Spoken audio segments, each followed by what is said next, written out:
తెలంగాణలో ప్రభుత్వ విద్యా వ్యవస్థపై రేవంత్ రెడ్డి పగబట్టిండా? పేదల బడులు గురుకులాలను నాశనం చేయాలని కుట్ర చేసిండా? అందుకే విద్యాశాఖను వేరే వారికి ఇవ్వకుండా గుంపు మేస్త్రి గుప్పిట్లో పెట్టుకున్నాడా? బరాబర్ అడుగుదాం. పక్కా స్కెచ్ ప్రకారమే తుగ్లక్ విధానాలతో విద్యా వ్యవస్థను ఆగమాగం చేస్తున్నాడా? ఇప్పటికే గురుకులాలను భ్రష్టు పట్టించిన రేవంత్కు చదువులపై కసి తీరలేదా? స్పోర్ట్స్ కోటాలో ఎస్జిటి పోస్టులను విచ్చలవిడిగా అమ్ముకున్నది ఎందుకు?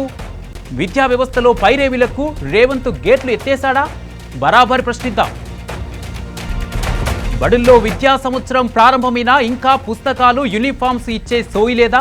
టీచర్ల తనిఖీల పేరుతో మరో పనికిమాలిన నిర్ణయం ఎందుకు? అసలు టీచర్లు తనిఖీలకు వెళితే బడుల్లో విద్యార్థులకు పాఠాలు ఎవరు చెప్పాలి?